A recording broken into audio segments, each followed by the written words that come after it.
G'day and welcome to the Patently Strategic Podcast, where we discuss all things at the intersection of business, technology, and patents. This podcast is a monthly discussion among experts in the field of patenting. It is for inventors, founders, and IP professionals alike, established or aspiring. And in this month's episode, we're talking about rejection, specifically the type that comes from the patent office in the form of an intimidating-sounding 3-digit number when your application gets denied by an examiner. But isn't that a sad topic, you might be wondering, to be kicking off a new season with, and especially ahead of the predictable heartache that comes packaged with the upcoming Valentine's holiday? To the contrary, to paraphrase life coach Steve Maraboli, every time you think you're being rejected from something good, you're actually being redirected to something better. No need to stock up on antidepressants or binge on a box of chocolates. In this therapeutic start to our 5th season, we'll be unpacking why rejection isn't the end of your relationship with innovation, but instead just the start of the dance. Sometime after submitting your application, it goes into a process with the patent office called examination. This is the part of your patent's prosecution journey where an examiner reviews your application for conformance to technical and legal requirements. If, and usually when, the examiner finds a problem, they will issue an office action that contains specific reasons for the rejection. You then have the opportunity to respond to and overcome the rejection using various strategies we'll explore today. Reasons for rejection fall under 4 sections of U.S. Statute Title 35. Sections 101, 102, 103, and 112 dictate that patents must be eligible, useful, novel, non-obvious, and enabled or properly described. Patents can be rejected or later invalidated if one or more of the claims are determined to be otherwise. These statutes attempt to codify the constitutionally bound promise of patents to promote the progress of science and the useful arts. They do so by applying constraints to what is considered patentable and by systematizing the grand bargain of a limited, exclusive property right in exchange for a public disclosure that keeps society moving forward while incentivizing the individual to create. This property right, unlike the physical property rights that come in the form of deeds and titles, doesn't rely on physical barriers, boundaries, or fence-demarcated lot lines, but instead depends on constructs of human language called claims that are further supported by additional context found in what's called the specification of the application. Rejection on the basis of these 4 statutes is just the beginning of the delicate process of negotiating this important exchange that has promoted and enabled our innovation economy since the dawn of our country. Patent application rejection is common, expected, and can be used very strategically, but perhaps counterintuitively, to end up with the broadest possible protection while also making sure there's something in it for the public. In today's episode, Patent Office relationship guru Daniel Wright leads a discussion with our all-star patent panel, delving deeply into defining, coping with, and then dealing with patent application rejection. Along the way, Dan and the panel discuss why patent applications are rejected, the specific types of rejection, and strategies for how to overcome each, including some wonderful insider insights specifically on how to work with examiners on the human level to overcome rejection. Dan is joined today by our always exceptional group of IP experts, including Dr. Ashley Sloat, President and Director of Patent Strategy at Aurora, Dr. David Jackrell, President of Jackrell Consulting, Kristen Hansen, Patent Strategy Specialist at Aurora, Ty Davis, Patent Strategy Associate at Aurora, and Marie Smith, Patent Agent at Brake Hughes Bellarmine, LLP. If terms like claims and specification are new to you, I highly recommend you also check out our Season 1 episode on patent anatomy. And for our regular listeners who might be aware of these statutes due to how they are later being misused upstream via judicial interpretation on things like eligible subject matter and abused recklessly via the PTAB, I'd still recommend hanging with us on this one since the principles shared will help you craft the most robust document possible. I'm also excited to be sharing a couple of announcements. First, we're hiring. We have openings for 2 medical device and software patent agents to join our growing practice. Are you ready to work where you want, when you want, with talented, great humans looking to promote the progress of science and the useful arts for future-defining tech built by incredible inventors? Well, good, us too. We escaped the shackles of corporate life and designed a company and roles around fixing most of what's broken in big law and in corporate America. This is a fully remote role with no threat of ever being called back into an office that doesn't even exist. We're remote OG pre-COVID and know how to do it the right way. Both part and full-time options are available. Details and link to apply are in the show notes. Second, we'll be releasing a very special episode next month in which I'll be sitting down with Jeffrey Parker, the CEO of Parker Vision, Amit Vora, counsel for Parker Vision, and Juliet Fassett, a board member of Fair Inventing and founder and CEO of Happy Products, Inc. Parker Vision is currently filing a U.S. Supreme Court cert petition challenging the Federal Circuit's practice of issuing one-word affirmations in cases that hold life-altering implications for inventors. This practice is referred to as application of Rule 36. Parker Vision's petition aims to establish a baseline of judicial respect for patent holders, as judicial reasoning is key to what makes a court decision a valid court decision.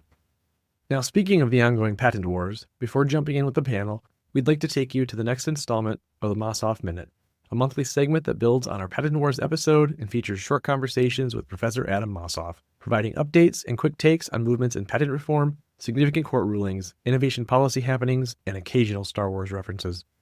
In this month's Minute, Adam debunks the myth that patents in the United States are monopolies that impede innovation and block economic growth. One often hears today, especially on the internet and from tech commentators, and especially sometimes from Silicon Valley entrepreneurs, that patents are monopolies, that they impede innovation, and that there's really no evidence that patents actually drive economic growth, create jobs, and promote innovation. This is an unfortunate misunderstanding of patents. Patents are not monopolies, or at least they have not been monopolies in the United States. Of course, they started as monopolies. English Crown granted things called letters patent to people. Those were monopoly grants. But the patent system was as much part of American exceptionalism and the break from England as everything else in our country. And so when we started our patent system, we protected patents as property rights, the same as property rights that a farmer has in their crop or an industrialist has in the products that they produce and sell in the marketplace. And this is why the patent system in the United States has been so successful in driving the Industrial Revolution, the pharmaceutical revolution, the biotech revolution, the computer revolution, and even today's mobile revolution. The historical and economic evidence is overwhelming. Patents drive economic growth, create jobs, promote flourishing societies, and promote innovation. The same evidence that's shown for all other types of property rights, whether property rights in land or goods or complex commercial arrangements. It's the same evidence that shows that patents as property rights and inventions works in the same way. Thanks, Adam. We're also publishing clips from the Mossoff Minute as short-form videos on Instagram Reels, YouTube Shorts, and TikTok. Well, at least for now. You can check out these shorts and follow us at Aurora Patents on all 3 platforms. And now, without further ado, take it away, Dan. Welcome, everybody. Today, we're going to be talking about handling rejection and why those 3-digit numbers are just the beginning of your patent journey. Because when you enter the scene, there's a lot of uncertainty. You're unsure of yourself, you're unsure of your business, where it could go. So you explore, you find something, you discover your technology. This is it. This is the one, the forever tech. You put in that work to make it official, but then boom, rejection. Patent office says no with some very intimidating numbers. But here's the thing, you don't need to give up. Unfortunately, you can't break up with the patent office, but you don't need to break up with your application either. So today we're going to be walking through that process, what then you can do following that big threatening word, rejection, before the USPTO. Today we're going to cover this whole process. So first, how you got here, how you ended up with that big branded rejection from the USPTO. We're going to talk then about those 3-digit numbers, 101, 102, 103, 112. Those are the titles, or the sections of Title 35 of the United States Code, the laws that pertain to patents. And then we're going to conclude with looking at the big picture forward and even touch on the benefit of rejection in some contexts. So to get to rejection, you have to do some stuff first. Namely, you have to invent something, whether that's a device or a method of making something. You don't actually have to have physically built the thing or performed the thing, but what you do have to do is describe it in a patent application that gets filed before a patent office, like the United States Patent and Trademark Office. And that application is going to have 2 main parts to it. It's going to have the specification, which is a technical description of the invention, kind of looks more like a scientific document. Followed by then the claims, which are the legal definition of the property right that you're asking. Claims really don't make for casual light reading. often kind of finicky, odd, particular legalese as it's trying to mark out exactly what is that property right you're asking for. Because these two halves of the application reflect the fundamental exchange at the heart of the patent system. A patent is a legal document that grants the holder a limited monopoly on the technology that is granted in exchange for information. So the idea being, okay, inventors, you get in the United States 20 years from the time of filing the right to exclude others from making, using, selling, importing what is defined as the invention and those claims. But you get that economic advantage for revealing to the public the makings, the workings of your technology. So that way that information is available, society can continue to develop, improve upon it, but you're still compensated for revealing that information in this limited monopoly. All right, so you assemble your information, you assemble your application, you submit it, and then examiners at the patent office are going to review it according to the laws and in comparing it to existing technology, what's already known, what's already available. And this is where you'll encounter that term prior art. The examiners are going to search the prior art, review your application, and ultimately issue an office action. For the most part, they're going to be either an allowance, meaning, hey, congrats, you're on your way towards an issuance, that actual enforceable document, or more commonly, you're going to get a rejection. Now, there can be a few other types of office actions you can get, but we're going to skip those for the most part. Allowance or a rejection. But they got to tell you why they're rejecting your application if they are. They can't just say no. They got to give you specific reasons. And those reasons are going to be those 3-digit numbers, again, referring to specific sections of the laws that govern patent law in the United States, 101, 102, 103, 112. And while it can seem, very threatening in a sense, or it's a very organized set document, here is your rejection, by no means is that the end of the process, because you get to reply to those office actions. You can argue back saying, hey, examiner, you misunderstood something, you didn't get it right, here's why.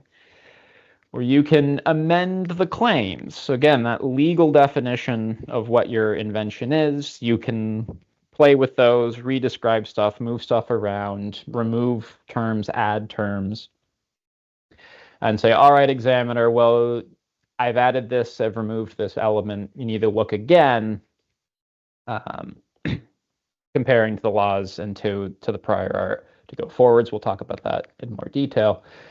But critically, you cannot amend the specification. That technical document part, that part is set in stone. And so you really need to make sure you have all that set up properly when you turn it in. So that way you have wiggle room, you have space to play with the claims that need to relate back to that specification as you play with the claims. I think it's important to know. Oh, go ahead. Mm-hmm.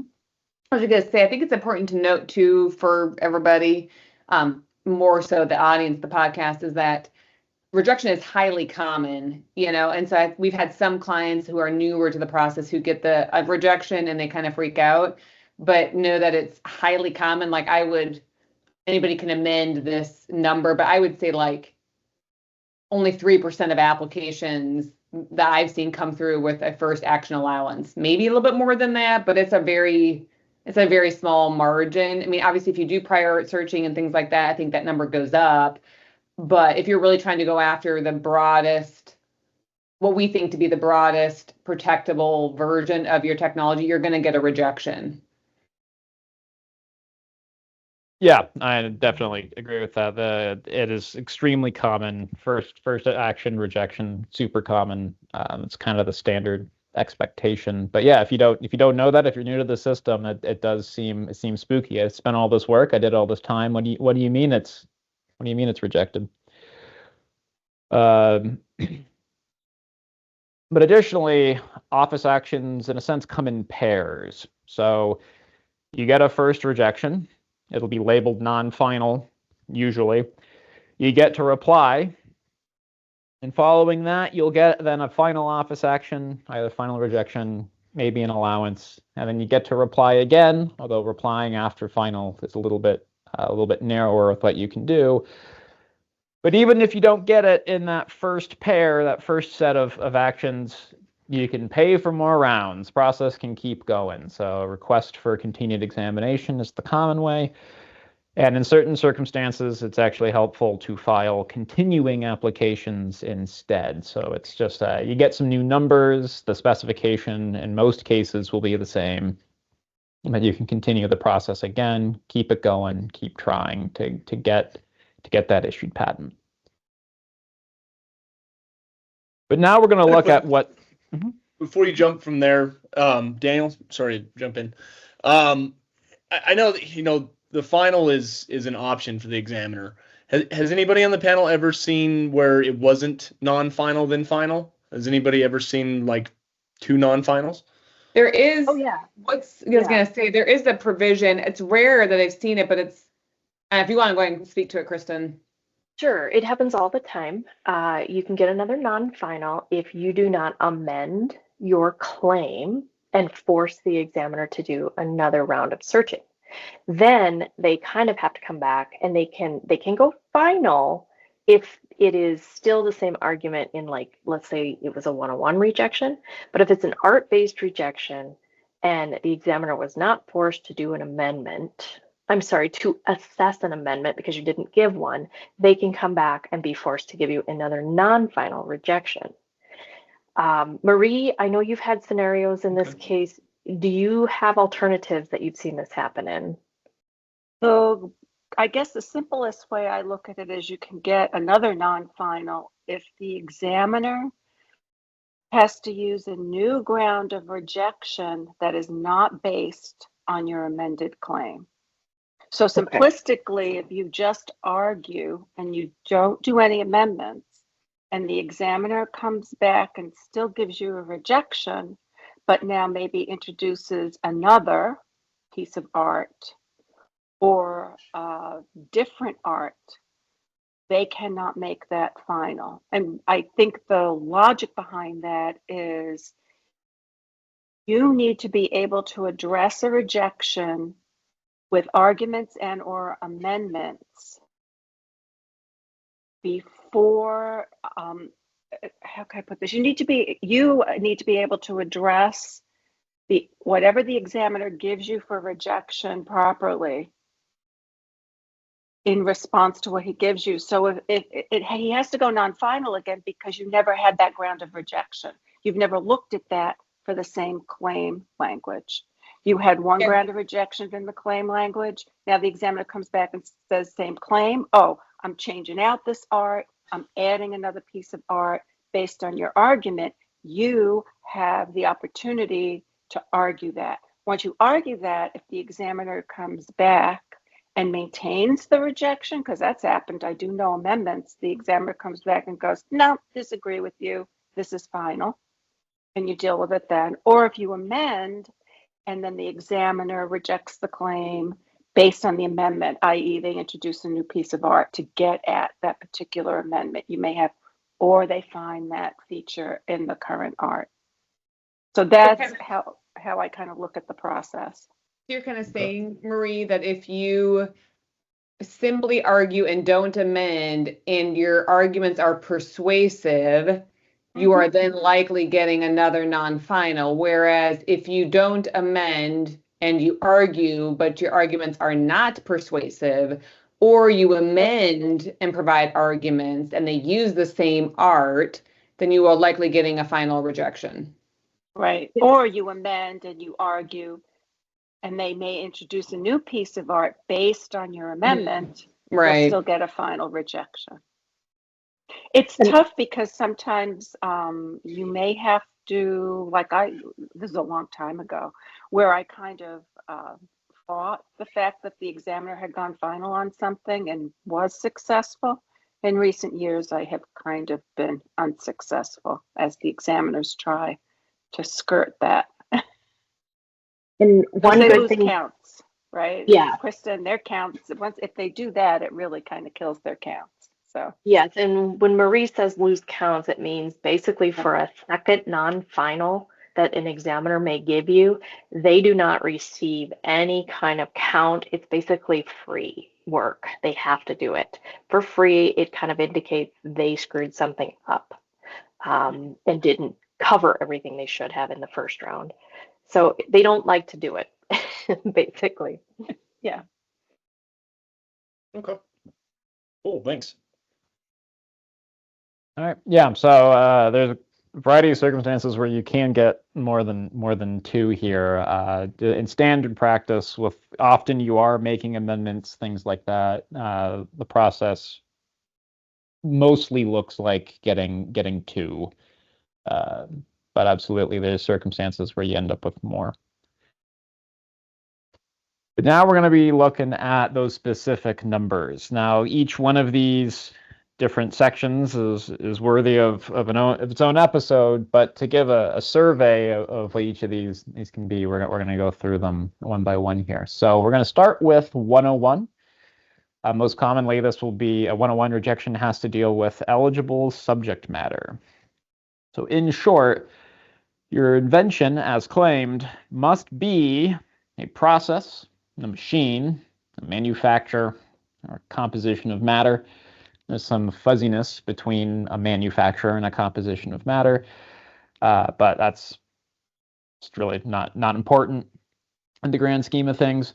But inventions are going then towards devices, software, for the most part. Things like pencils, fertilizers, technology, as patents are concerned with technology here. But your invention cannot be an abstract idea, a law of nature, a natural phenomenon, or a product of nature, unless the inclusion of one of those exceptions, it contains significantly more, is the term out of the famous court cases. To put this more, this is perhaps better discussed with specifics. So we're going to look at where do these most commonly show up?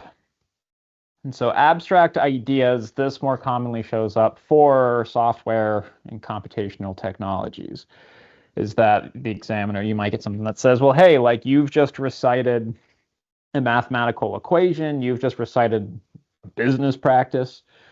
There's no technology in here. This is something that can just be done in the mind, albeit tediously or with a long time. There's nothing technological in here.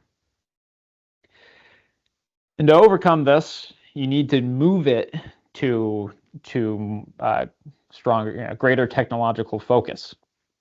However, reciting standard computer technologies, computer equipment, oh, well, it's just run on any old processor. It's run on any old drive. That's not going to cut it anymore.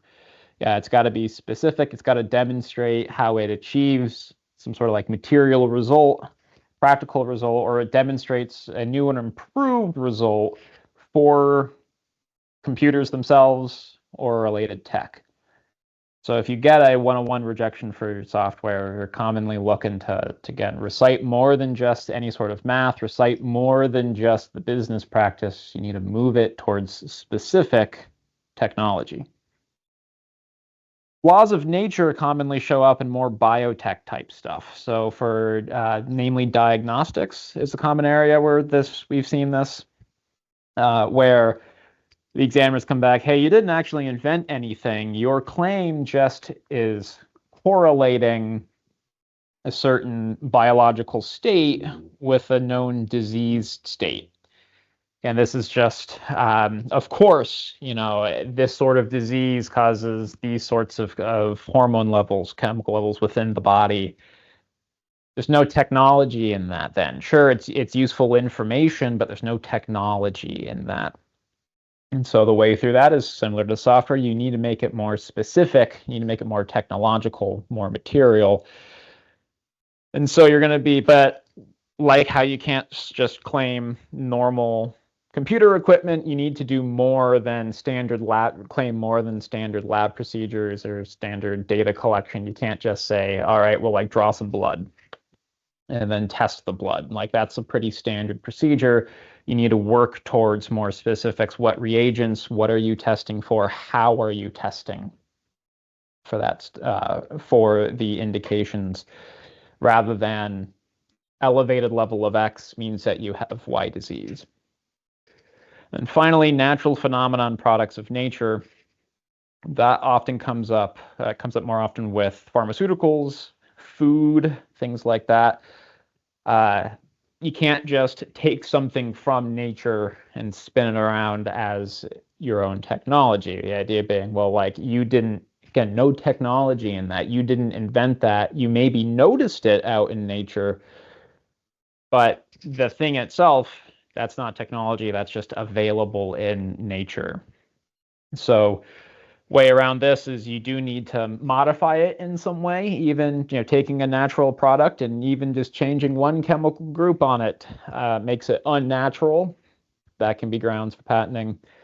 Or if you combine things from nature in a way that aren't naturally occurring. So you've got 3 components that themselves you can all go find somewhere out in the wild, but they don't occur together in that specific combination.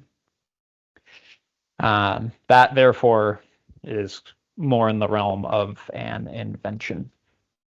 And so to respond for these, you're commonly looking to amend your claims, but because of how established these 101 concerns are, this is something that you should kind of be able to see coming from the drafting point of view. If you're working in software, if you've got a software application, you should kind of write this with an eye towards potential 101 concerns. So making sure that specification includes valuable material details towards its technological implementation, towards specifically how it operates, what sort of material effects does it generate in the world. Because sometimes while trying to acquire that breadth for your application, it can kind of wander a little too close, perhaps, to some of these 101 concerns, and then you'll get the rejection. But this is, again, the sort of thing that you should be prepared for going into the examination because of how well established these 101 concerns are. But for this, you're normally amending the claims, arguing that understanding of how the claims do result in material technology, as opposed to abstract ideas, as opposed to something taken from nature. And I think that's where, it's important too, to your point, Dan, with spec drafting, and I'm sure, Kristen and Marie in particular probably could weigh in on this given their kind of software background, but including, also practical applications, which is, a different lever you can pull besides the something more, like how is your technology practically applied? If you have a simple diagnostic that's getting a natural phenomenon rejection, that might not help you much because obviously diagnostics are being practically applied and they're highly useful.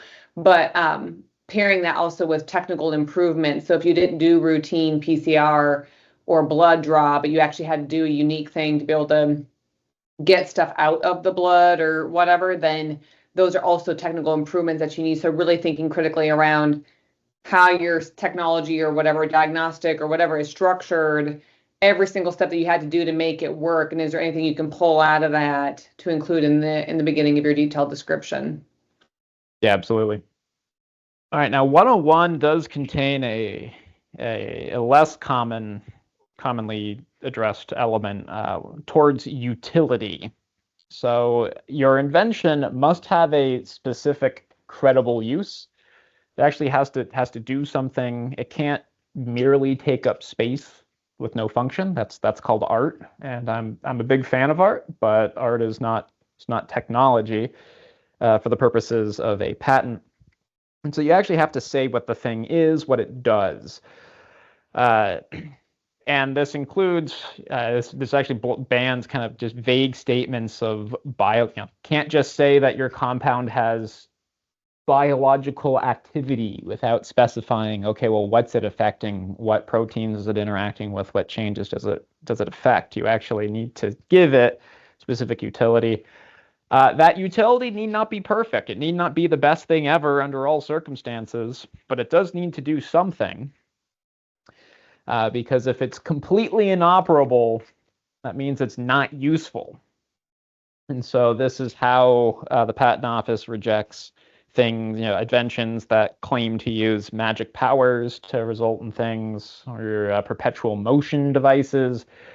These things don't work, and therefore it is completely inoperable. It lacks utility. Rejection. Curiously, this also contained historically some morality implications. There was a 19th century case that ruled that useful meant improving society, for the betterment of society.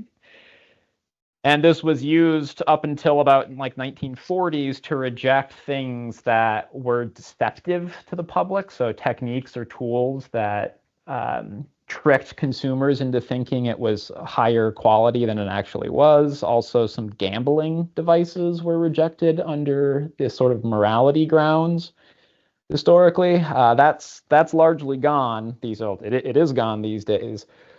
No morality assessment of your case now these days. Although every now and then there's talk, kind of wanders in or floats up, regarding cloning, a lot of biotech, things like that. The conversation peaks up again of should, as a society, we be incentivizing certain veins of research. But that is a whole another topic. It is very unlikely you will ever see a utility rejection. And this is really something that has to be set up for in the specification in drafting. Hopefully somewhere in there it is clear what your thing is for. So Dan, sometimes I'll see this kind of utility rejection if somebody drafted up a software case and forgot to put the output step in the claim. And so it just kind of hangs. But I think it's the same in predictable and unpredictable arts, where you really are looking for some sort of output or use or technical effect, right? Which is what we put in the spec, hopefully. But it doesn't always make it into the claims. So sometimes you can see utility rejection because you just didn't take it far enough, in the claim itself. Yeah, it makes sense. Yeah, if your software claim is entirely internal to the software and it never results in anything, I can see, how useful is that? It's all numbers behind the curtain moving around. Yeah. Is this also the bucket where things go that are federally illegal? You can't patent things, right? Or is that a different? That's only trademarks. I don't think that applies to. That only applies to trademarks. There is no legality. Cannabis was being patented before cannabis. Well, I guess cannabis is not federally legal yet, but there's no. As far as I know, there's no morality component of patent. That's only a trademark issue. The only one I know off the top of my head is you cannot patent a human being, like a total person. You cannot patent a total person. Man, I was gonna patent my kids. But yeah, I think that's the only current morality assessment. First, next section 102, novelty. You'll also see this called as anticipation in the jargon. This is because patents are supposed to go to new inventions, something new that's never been seen before. If you just patent old things, well, then you can trap society in these monopolies when no actual new work has been done. So again, Patent Office is concerned with newness, and this is going to be the first of those prior art sort of rejections. This is going to be, examiners are going to go look at what else has been known, what information is generally available, and if they find a single reference that contains every element of your claim, there's a novelty rejection. Now, the technical field of that document is actually irrelevant. So you can end up in a case where I'm making fabrics, but then somebody over in a chemistry application has a new polymer, and perhaps I was using that or a similar sort, or I was using didn't know that someone had already invented this polymer in another case, using it for a fabric. Well, if all elements of your claim, read on to that polymer. On face value, it seems like a mismatch. Well, they're doing just raw chemistry, and I'm trying to make clothes. Doesn't matter. They got to find every single element, and then you get that novelty rejection. Now, this seems oddly specific. How could someone find exactly every element with how much stuff there is to think of to make all the variations? This seems like it would be rare, but it's more common, especially when you think of it in terms of how claims are commonly written to be broad. So for breadth, if you have a huge list of options, you leave it really open as to what things could be, the examiner only needs to find one example, one part of that big or in your claim in order to meet it. So it doesn't matter if you have 120 different possibilities. If they're all connected with or, the examiner finds one of them, well, they've now matched on to that intentional limit of the claim. They found it, they did it. That's a novelty rejection. So to respond to this, you can argue back that they've misidentified an element. That sometimes is true. More often, though, you are amending your claims. They're going to be looking at that cited reference because they have to give you the reference. They can't just say, I found it, and not tell you where they found it. So you're going to be looking at that reference and amend your claim to contain something, to necessitate something that reference does not have. So often this looks as, you're going to promote elements from dependent claims. So details that you at first, just wanted as an option. Well, okay, now it's something that is required in that broadest claim. Some places you can eliminate options from big lists. That's making it more specific. Instead of it being A, B, C, or D, it now just can only be A or B. And things like narrowing ranges, it's same idea as the previous option there.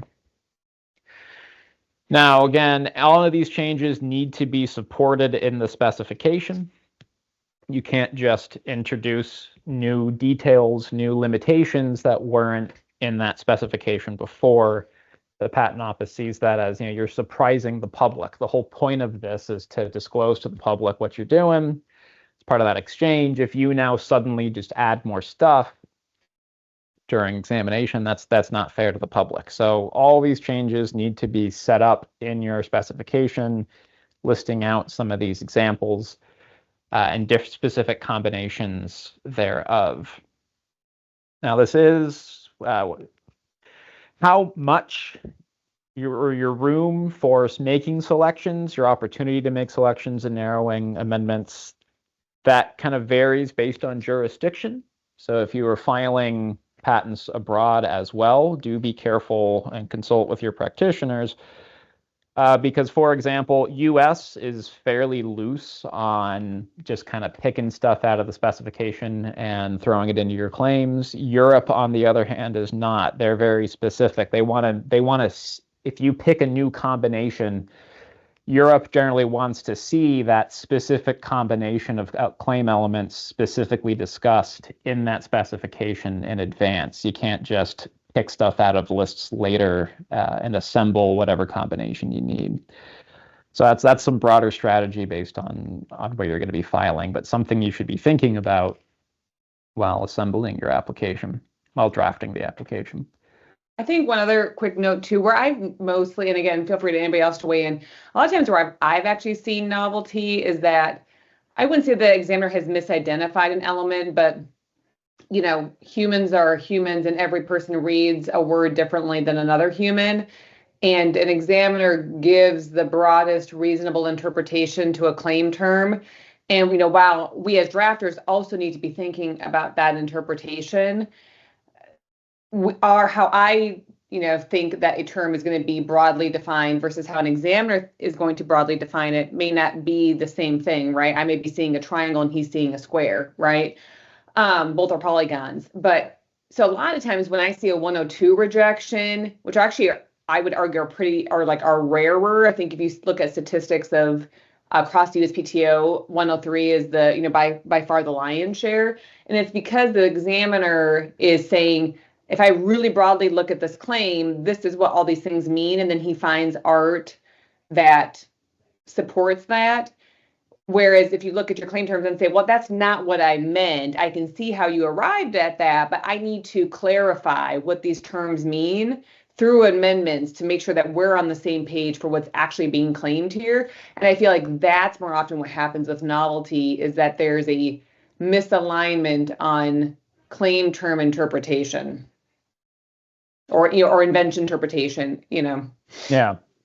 No, that's totally totally how it can go down, because as draftspeople, we have the opportunity to define the terms however we want. And as you said, be careful with how those terms are generally implied or generally understood. And then perhaps you end up with an accidental like equivocation in the communication between you and the examiner. And so yes, being more specific and making sure that if you mean something particular with a common term, and make sure that term then clearly is clearly stated to mean that particular bit in the specification, so you can use it later. Great. And a practice tip for what Dan has said and what Ashley has said, if you see this misunderstanding in a rejection, this is why you get on the phone with the examiner and you interview your case, right? This discussion, if it were never to be had, might drag this process out another 2 or 3 office actions, because the same misunderstanding is just pervasive throughout the exam. So it's great to get on the phone with your examiners. Yes, I just want to second that. That's where an interview becomes really important. Also, I think now, it's always been this way, but recently I think more, there is a lot of interest in advancing prosecution. They have a backlog and they want to move these cases along. So I've been fortunate enough recently to have discussions with examiners, not only in this realm of interpretation, but also I have had examiners come back and say, hey, I looked at your spec and I noticed this in these paragraphs. I don't think I've seen anything like that. It's something you may want to consider. So don't always have to agree with or go along with what the examiner presents, but that can be pretty valuable if you want to move things along, because that the examiner has now looked at everything and may have thoughts about other aspects of the invention that they feel they've seen before, even though they're not presenting an argument for, and they're trying to kind of give you a little bit of help. So that's where I think the discussions come in really are very valuable in talking to the examiners. Actually, I'll add 2 things to that. Is one, we actually Tally and I had an examiner that actually told us about additional art in an examiner interview that they had not presented yet, and was like, here's an additional piece of art y'all want to consider, which that was unheard of. And then the other thing that I like to do is include inventors on examiner phone calls where possible, because it breeds empathy, to Marie's point, and there seems like examiners are more willing to work with you and help you come to a resolution sooner when they get the more, not that we're not humans, but I have an inventor has way more skin in the game, and it also shows that this person's like a real person trying to build a company or whatever, and so they're much more likely to kind of go those extra paces to try to get you to a resolution faster than nickel and diming and causing the process to be too long. Yeah, I've absolutely had that experience too. And it's funny you mentioned the telling us about prior art. That exactly happened to us recently too. And having the examiners having the inventors rather on the interview, I do think it can be really helpful. And I have one story about that. Is the examiner actually told us, they really, the inventor was on the call and told the story to the examiner about the startup and the company that they had and what they were trying to do.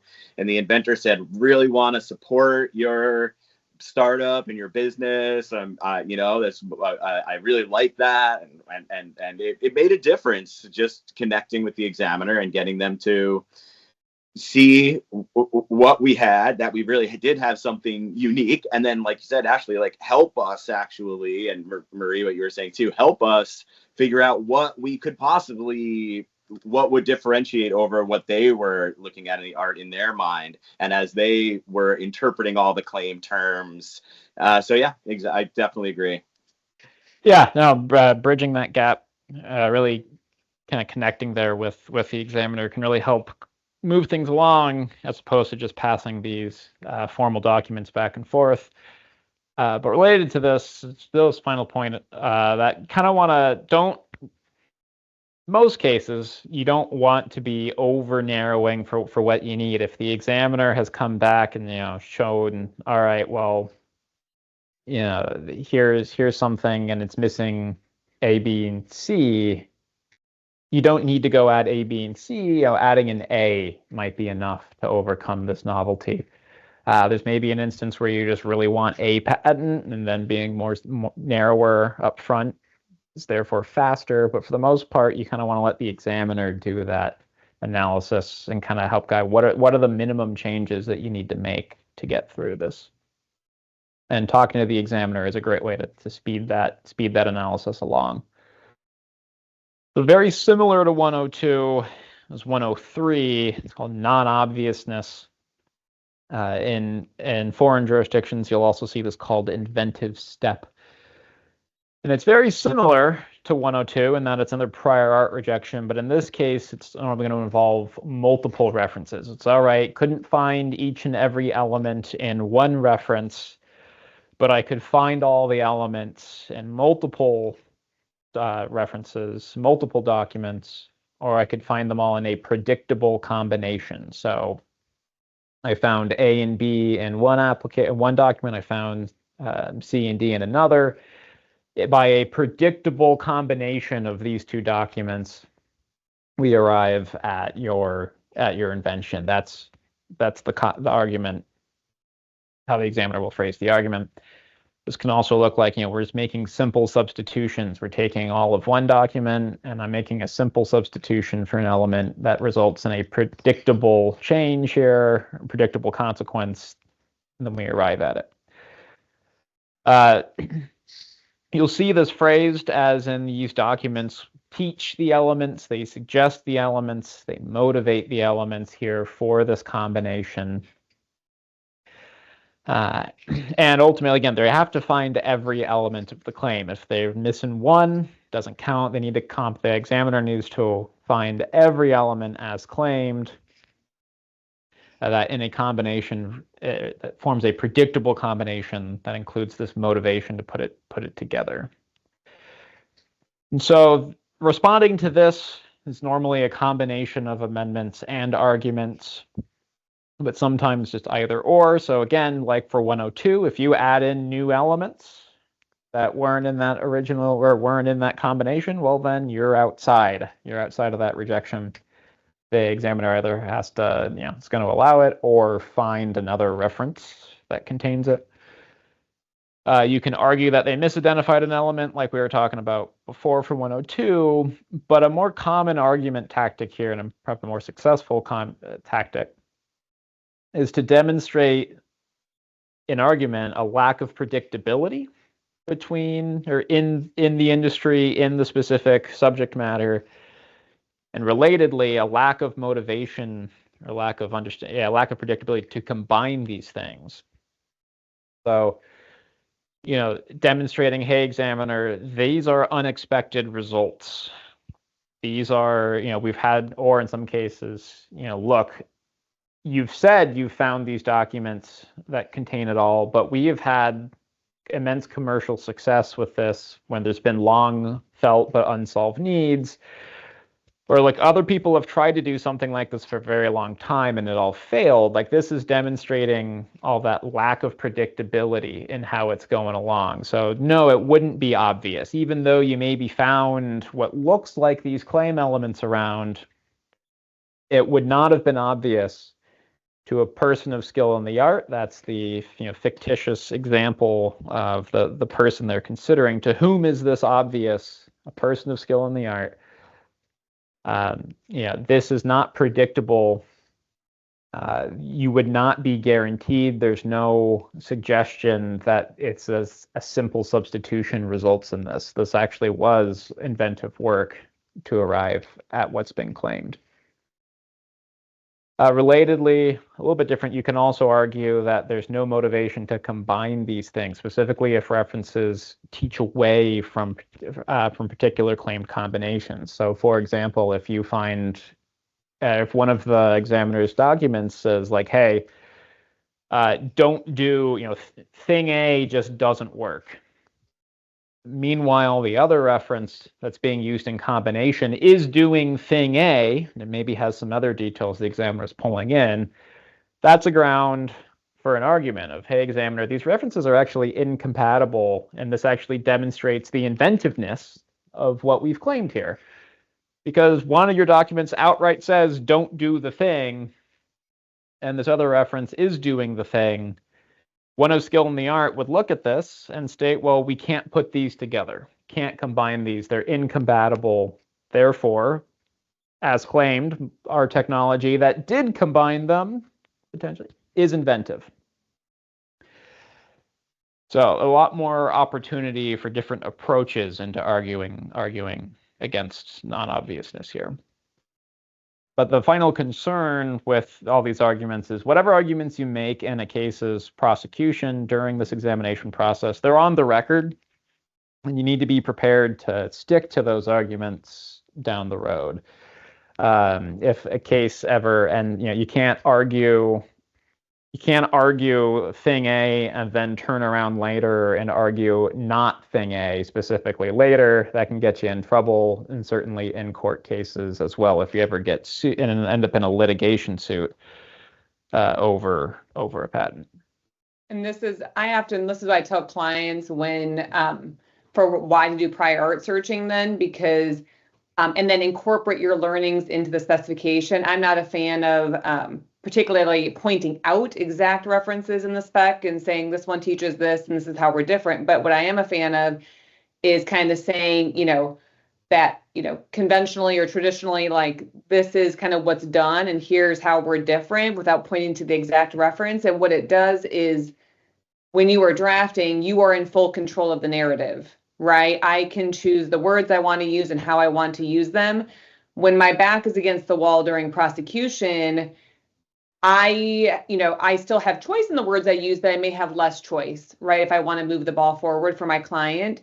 So I rather bulk up the specification to the best of my abilities based on prior art searching and client understanding of the field and all that kind of stuff, so that I can already draft arguments into the spec so that we control the narrative, because that is public, that's going to become public, and so then we can control the narrative versus having our back against the wall and being forced to say something that maybe that's less desirable.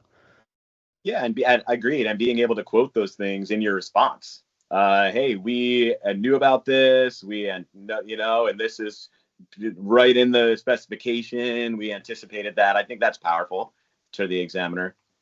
I had a question. I'm curious what people think about the so-called one reference 103 rejections. So you get these when their examiner says this one piece of prior art doesn't include this feature of your claim or this limitation, but that's just an obvious variation. Or that's just a known. That's so I've seen this before where examiners say, oh, that's just well known. And or don't give a reference for it. It's inherent in it. Yeah. So I mean, my inclination a lot of times is to push back and ask them to cite, if this is so obvious or if it's such an obvious variation, show a reference that someone did it. But I'm curious to see how other people kind of respond to those things. So for me, it depends on how good the piece of art they found is. If that is pretty darn close to what we're doing, I'm willing to forgive that a little bit and not address it to not create a estoppel, and actually just respond with an amendment and a different argument that doesn't say anything about, the lack of reference. If it's weaker, I'm more likely to push back, arguments only, and almost force the issue. Yeah. Where they have to come back and give me that second final. Or they have to call me and say, I was wrong. I'd really like to allow this case. If you added this element that we discussed in the interview, maybe I would allow it. You know, Right. it pushes them into different territory. Yeah, no, that's again, agree with Kristen. The exact point there. How much is the examiner slacken or trying to save time? Is, yeah, I found something really just super close here. Let's go from there. Or is this, I don't actually want to go find this. I'm trying to take an easy argument out. Because Well- yeah, the estoppel is a concern going forwards. Yeah, well, I think the other thing is too is being honest with yourself and with the client. Like when you start building portfolios, just because you discover new properties of your technology, this happens kind of in the chemical sciences, just because you discover new properties doesn't necessarily make those new properties protectable if the composition was the same before, right? If your composition never changed and you just discovered new properties, that those new properties might not be protectable because those properties always existed. You just didn't know that they existed, right? Yeah. But if those new properties confer new benefits, like, a new method, like if you were only using it in a particular method of treatment and now you can do a new method of treatment because then maybe you have something, right? So it's also because even if you could argue something, should you? Because is it really honest? And if it were litigated later, could you say with a straight face that the client, that this was actually materially different and they weren't inherent and all that kind of stuff? So I think it's also just knowing what your client has been up to and whether you should or should not do something. Yeah, that's an interesting point too about sort of functional versus structural language. If that missing argument is functional or missing element is functional, could be a bit more difficult, or like they have more leeway in saying that it's a method of use or obvious variation. I mean, mechanical arts uses this as a design choice. This is an obvious design choice in a lot of rejections, Right. and that is Right. painful. Yeah, exactly. I agree. Exactly. It's hard to respond to. You have to, and interviews can be really helpful there, right? Well, what exact? Look at all these figures of our application. Look at all these figures in the prior art. There's clearly differences here, right? You're often in that situation, right? It's just what language do we put in the claim to get those differences really explicit enough that the examiner's comfortable allowing it, right? Yes. I remember a story from Marie, who's on this call. She said, I'm color coding my drawings. I've got all these color pencils out because I've got to show this and I've got to show what's different and I can't just point to it. So I've color coded it all. And so she had done that for an examiner interview and it worked. It was great. Oh gosh, Nice. you bring it back. That was a long. I literally took out That's colored awesome. pencils, and it was one of the first WebEx calls. It was right when the office was starting those calls, and for mechanical cases, it made it really a lot easier because I could show figures, and I colored them, and I put them up, and it was because I couldn't even figure it out. But I had sharpened my kids' colored pencils. Nice. Okay, if I color this, because it's hard to see in a black and white drawing. The other thing I found in mechanical cases, and I don't do a lot of them, but to include a figure that shows a very general picture of what the item is. So as you go through its breakdown, you can kind of show how it works. And sometimes that design choice, you can argue around it because you can show how it could not necessarily be just that because something had to be done in order to make it work. In order for C to fit into D to then fit into E, it had to be done a certain way. It wasn't just a choice kind of thing. So I've done a lot of that to try to, that's another thing, to explain how these things work. And I did a lot of hinge stuff, and it's kind of tough without having an actual working item in front of you to show. But that got me over one or two, I think, of those kind of design choice arguments because it was more than that. There's other criteria that had to be brought into the picture in order to get the final product to work properly. Great. So 112 is the final of the potential rejection categories. This has to deal with written description, clarity, and enablement are the terms. These are all have to do with the sort of intelligibility of the claims in relation to the specification. Commonly, this has to deal with clarity is the more common one you get. So, does this actually make sense? There's a lot of grammar, syntax. There's claim writing has its own careful format of claim elements being phrased in specific ways repetitively so that it is specific. It means only this. You can track the claim elements through. Breaking some of those practices can end up with clarity rejections by how claims are written. This doesn't make sense. This doesn't follow. And then enablement is more specific towards, all right, does the technical aspect of the specifications support the specific phrasing, the selection of elements in a claim? All of these skill, it's understandable to, again, a person of ordinary skill in the art. It's not just any person off the street, but normally someone who is already versed in these matters, in this technology. So you don't need to, present textbook level foundations in your specification to arrive at the claims.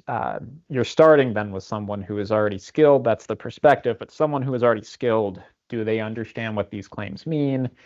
Is that relationship between the claims and the specification sound? Is it sturdy? Critically, again, you cannot amend the specification. So that is something you need to be careful just setting it up front, that if you are going to be using common terms in different ways, make sure that those definitions are clearly provided in the specification.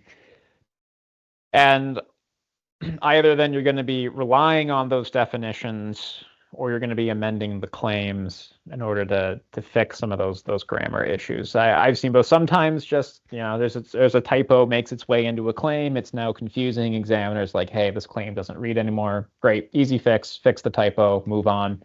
I have had cases where the examiner missed one of my specific definitions. Like in the specification, I clearly put brackets, so purely limit define. I'm using this term in this specific manner. And then the examiner is using a different interpretation of it, doesn't understand. You can say, as per this section, I'm using it in this way. One of skill in the art, having read the document, would understand that I mean specifically this. And all right, great. No amendment needed. We move on. If you do end up in a situation where the specification is lacking critical bits, the one thing you can do in the United States only is file a continuation in part application. It's the one way that you can add to the specification. This causes some funny business with priority dates, and therefore then what art can be applied to your claims during examination.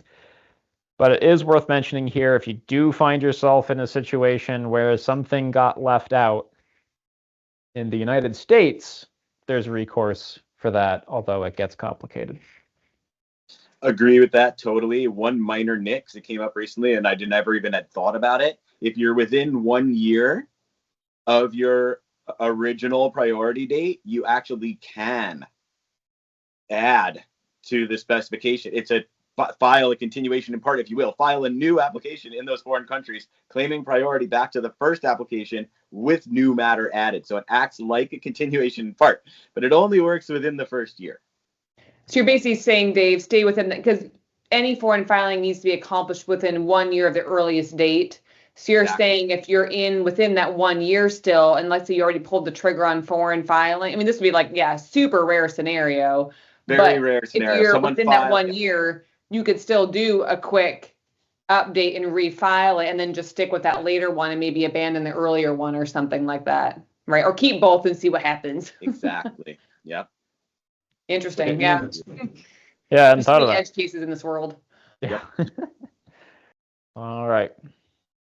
So taking a step back, looking at this whole process, and the aim is a broad claim.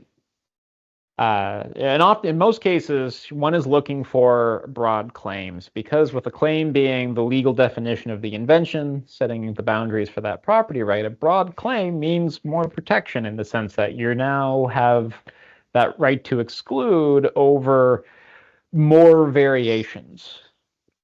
Other alternatives all fit under then this claim. You can exclude those activities.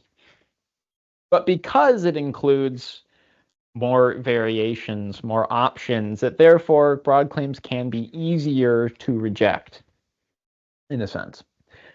And so on a regular timeline for most clients, and because of this this process where you get multiple office actions, the strategy is often to get rejected once. We're going to put forth our honest, broadest interpretation claim from our understanding of the art, with what we believe you have indeed invented over what's else out there. Let's put forth the broadest thing that we can, make the examiner do that work, do that analysis, and then we'll narrow it down accordingly. So ask for too much and then have it cut down to size. Whereas first action allowance, where we turn this in and the examiner comes back, great, you did it, here's your patent, that can often mean you started too narrow. You didn't ask for enough, you had too many specifics in that claim that indeed meant there was nothing out there that could approach what you got. You might have left some claim scope on the table. So a way to think of this is that rejection is a tool to find that true scope of your invention. Use it as an opportunity to find, okay, on what part of this industry does this technology fit? Again, asking for too much first makes it easier to cut down as opposed to expanding later on. It's a great point, and I think it's underappreciated sometimes. And just to add one thing is it can be a good use of a dependent claim, where sometimes we think of dependent claims as like planned retreats. So maybe all the independent claims get rejected and most of the dependent claims, but these few dependent claims actually get allowed. And then you can fold those into your independent claims. So I don't know, I guess it's not really a first action allowance, but there is some allowable content. And I think that, that can be a very efficient way to go. Shows you sort of found the edge in at least one of the edges, I guess, of the space. Mm-hmm. No, absolutely, yeah. Structuring the claim set for this variance as fallbacks, that is, it's expeditious, and I think examiners also they like to work with that. They like to see, okay, you've got these backup plans in mind, and integrating elements from dependent claims into an independent claim is a sort of easier thing. It's more palatable for examiner on paper than pulling new stuff out of the specification. They're less concerned with new matter introductions if you can clearly say, all right, I'm moving verbatim claim element out of claim 8 into claim 1. It's a cleaner thing to do than saying, hey, I'm pulling this sentence out of paragraph 256 into claim 1. And yeah, it just makes it all just move a bit more smoothly. Since it's in the claims, the examiners are they're gonna search it up front, so then they've done that analysis on the go when you're ready to make that assessment. But all right, that is it. We've reviewed how you ended up here before examination, what went into that application, and then how that material gets described or gets examined.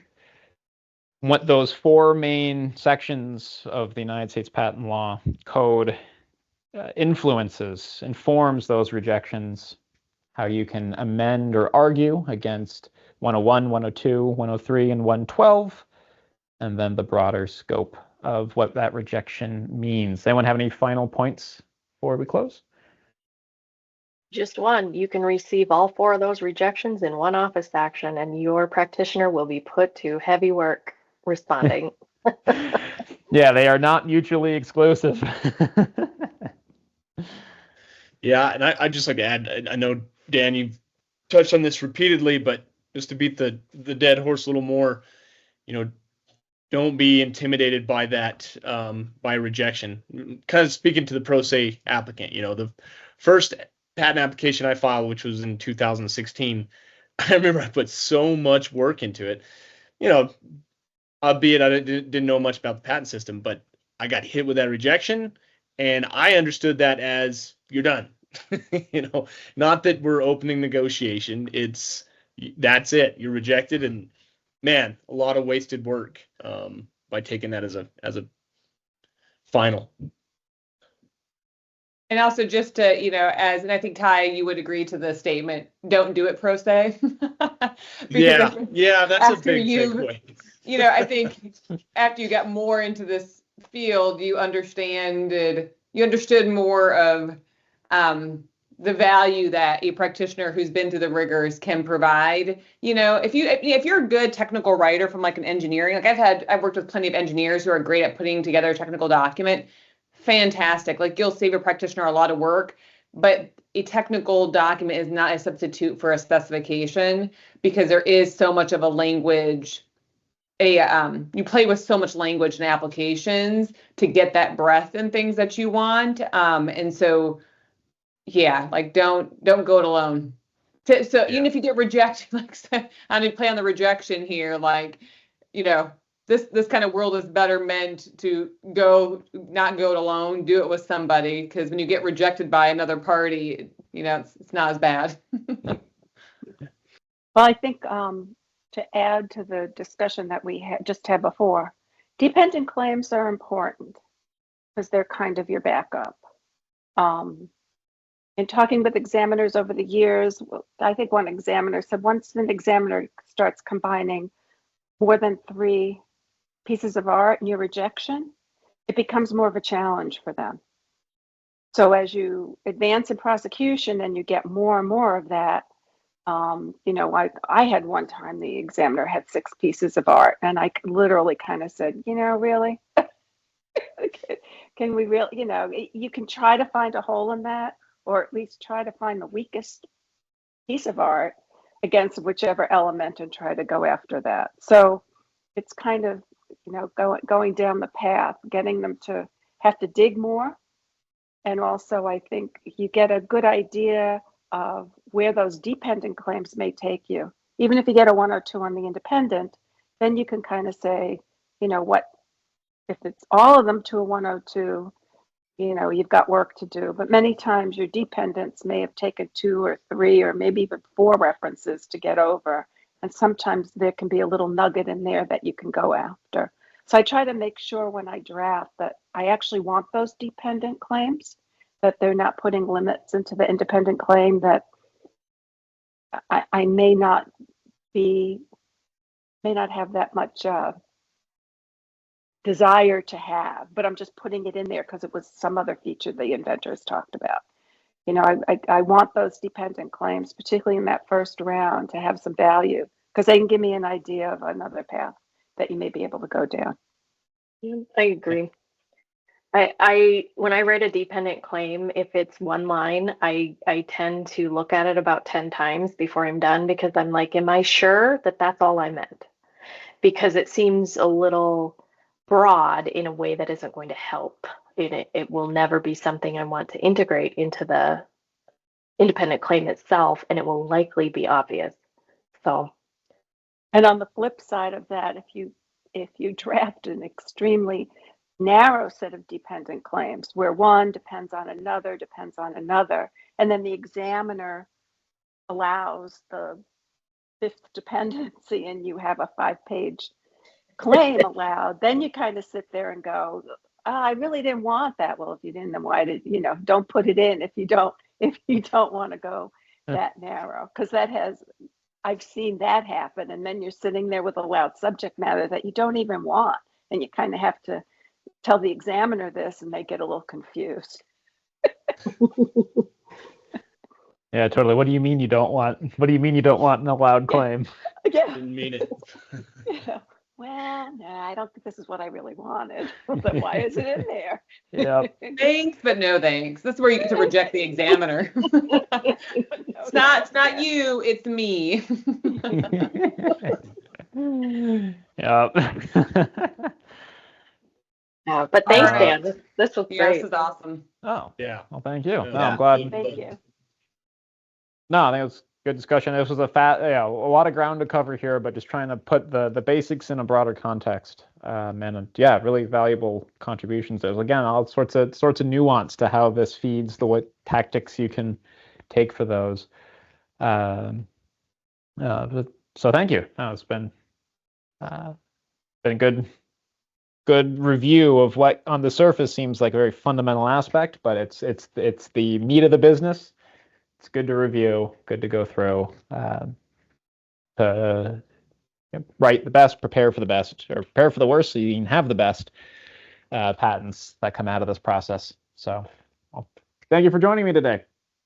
Thanks, Dan. Thanks, everybody. Thanks, everybody. Bye-bye. Bye.